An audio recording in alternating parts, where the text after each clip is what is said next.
Assalamualaikum warahmatullahi wabarakatuh. Kami dari kelompok 2 tentang pendidikan kesehatan gizi seimbang untuk balita dan simulasi posyandu untuk memenuhi tugas komunitas. Semoga videonya bermanfaat.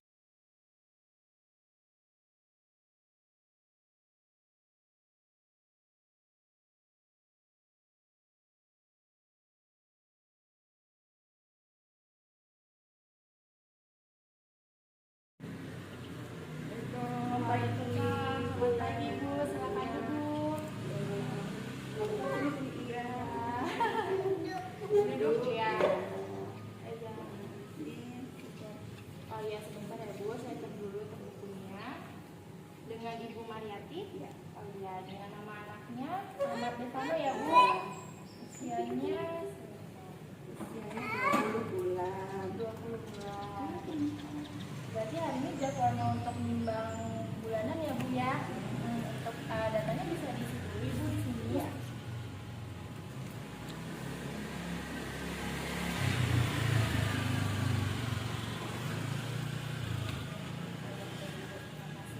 Jadi ntar untuk timbangannya bisa ke meja 2 ya Bu ya, untuk timbangan dan juga berat badan. Silakan Ibu. Anak Devano. Iya. Halo, timbang dulu ya. Timbang yuk. Ini timbang Sini. Oh, iya. 11,8 ya. Iya. Badannya turun deh.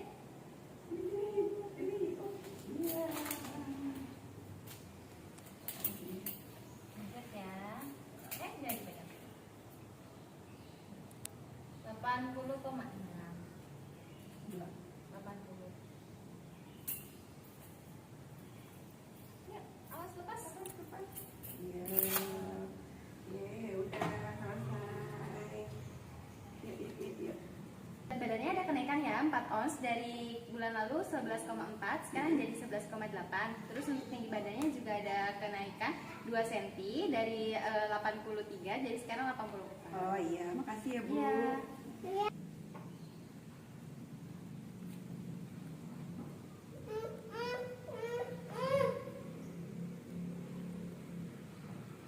Anak Devano di Posyandu Sejahtera, usianya 20 bulan, sekarang bulan Mei. Berat badan 11,8. Tarik. 11,8 ya. Oke.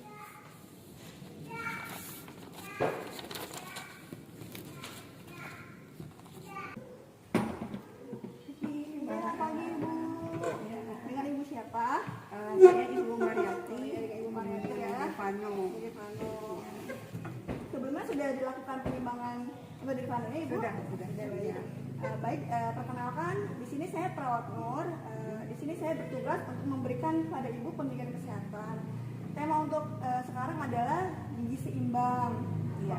Baik, waktu yang saya butuhkan ada 5 menit. Apakah Ibu bersedia? Iya, bersedia. Kalau gitu kita lakukan sekarang. Sebelumnya apakah Ibu mengerti apa yang dimaksud itu dengan gizi seimbang? Belum. Oke. Kalau gitu kita mulai ya Bu. Ya. Di sini saya punya gambar bolak-balik. Di sini bisa kita ketahui tentang pengertian definisi dari gizi seimbang. Di mana untuk gizi seimbang itu adalah susunan makanan yang dikonsumsi di Devano Ibu sehari-harinya. Yang pastinya jumlahnya sudah sesuai dengan kebutuhan tubuh untuk di Devano-nya. Jadi harus lengkap ya Bu. Ya. Kemudian seperti kita ketahui ya Bu, yang pastinya ada makanan pokoknya Bu. Kemudian juga ada lauk pauknya, buah-buahan dan juga sayuran. Nah seperti ini Bu. Ada karbohidrat seperti ini Bu. Nah yang untuk dari Devano-nya bisa dari nasi, kemudian juga singkong atau kentang, kemudian bisa dari sini Bu. Proteinnya, kebutuhan proteinnya bisa dari hewani seperti ikan, dari daging ayam, kemudian juga ada nabati misalnya dari tempe, tahu, nah yang pastinya harus seimbang vitamin dan mineralnya. Nah, dilengkapi dengan sayur-sayuran dan juga buah-buahan. Nah, seperti itu. Nah, ini adalah bagaimana sih susunan untuk Dede Vano dalam satu porsinya itu untuk makan. Nah, yang pasti dalam satu piringnya itu ya Ibu, harus ada energinya. Apa sih yang maksud energinya itu Ibu? Jadi di dalam piringnya itu ada yang pastinya ada nasinya, kemudian sehingga didapatkan energi untuk Dede Vanonya. Tidak lupa proteinnya misalnya Ibu mau tambahkan dengan tadi tempe atau misalnya seimbangi dengan ada ayam atau telur. Kemudian ditambah dengan vitamin dan juga mineralnya, jadi sayuran dan buah-buahan yang pisah. Nah, ini untuk gizi seimbang ya Bu. Nah, untuk kesehatan Dede Vano nih untuk balita, biasanya yang bagus itu yang pastinya yang bisa dilakukan dengan pemasakannya itu dengan mengukus sehat untuk Dede Vano, kemudian juga untuk ada juga direbus ya Bu ya. Nah, atau juga di microwaving. Tidak boleh terlalu banyak minyak ya Bu ya kalau untuk anak kecil ya Bu. Nah, ini dia Bu. Manfaat nih Bu dari gizi seimbang nih Bu. Yang pastinya untuk anak Ibu, kalau misalnya gizinya itu terpenuhi, yang pertama bisa membentuk daya tahan tubuhnya, kemudian mendukung tumbuh kembangnya. Nah, dan juga untuk membantu perkembangan otaknya. Jadi Dede Vano cerdas Bu. Kemudian yang pasti mendukung untuk aktif dan juga ceria. Nah, saat itu Ibu juga harus mengetahui gizi buruk Ibu pada anak. Nih, misalnya nih Bu, untuk gizi buruk itu penyebabnya itu ada yang langsung dan juga ada yang tidak langsung. Biasanya nih Bu, untuk penyebab langsungnya, biasanya itu ada yang asupan gizinya itu kurang atau tidak seimbang seperti yang tadi ini. Ada yang tidak terpenuhi Bu. Nah, kemudian kalau untuk yang penyebab tidak langsungnya, biasanya tidak cukup pangan atau enggak tidak kesehatannya atau kebersihannya tidak terjaga, sanitasinya. Nah, betul sekali Bu. Kemudian pola asuhnya yang tidak bagus biasanya. Coba kita lanjut. Nah, ini Bu, dampaknya dari misalnya ada kekurangan gizi atau justru kelebihan gizi. Nah, biasanya kalau kekurangan gizi itu anak bisa terjadi ada malnutrisi Bu, seperti ini. Jadi seperti lapar ya Bu, matanya cekung, badannya kurus kering. Ini untuk kekurangan gizinya. Nah, ini kalau misalnya untuk anak yang justru kelebihan gizi juga nggak bagus Bu, pasti bisa obesitas. Itu nggak bagus untuk anak. Berarti kalau anak-anak yang gemuk itu masih kurang bagus ya. Jadi kalau ukuran gizi atau kelebihan gizi justru tidak bagus. Jadi harus yang pas-pas saja. Nah, di sini Bu. Sini ada di mana penyebabnya dari kurang gizi tersebut Bu. Nih, seperti yang tadi sebelumnya ya Bu, yang pastinya makanan dan penyakit mungkin ada faktor bawaan, kemudian juga kekurangan akses pangan dari keluarga, kemudian juga ada mungkin pola asuh tidak bagus atau kurang memadai. Nah, kemudian juga ada faktor ekonomi. Nah, di sini juga seperti tadi ya Bu, ada dampak gangguan gizi. Jangka pendeknya itu bisa perkembangan otaknya tidak optimal. Nah, itu Bu. Kemudian kalau untuk jangka panjangnya menurunnya kemampuan kognitif dan juga pendidikan.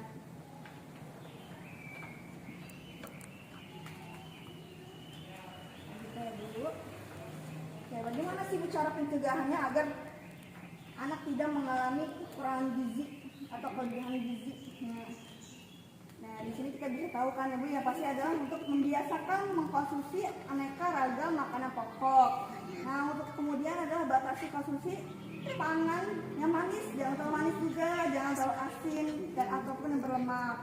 Kemudian lakukan aktivitas fisik Bu, anaknya mungkin diajak jalan santai, ada bermain supaya tidak hanya duduk-duduk saja.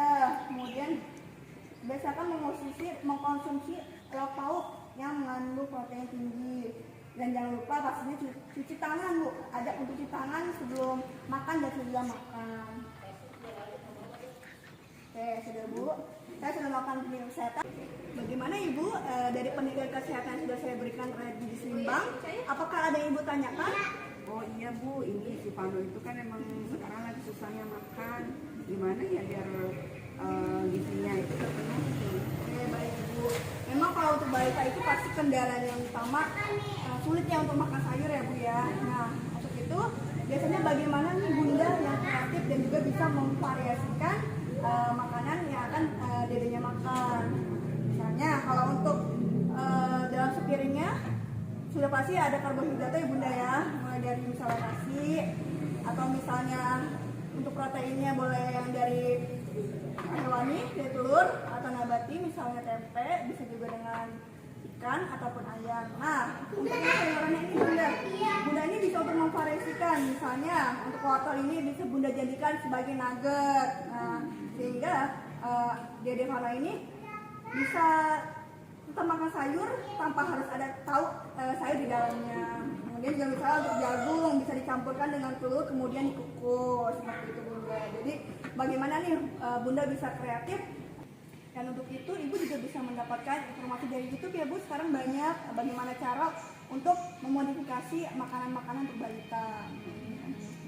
Ya terima kasih ya Bu Ya, penjelasannya.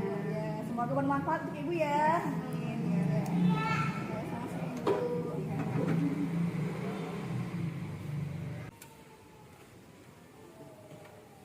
Silakan Ibu. Iya. Ya. Ya. Selesai pendidikan kesehatan ya Bu ya? Iya sudah tadi Pak. Sudah ya.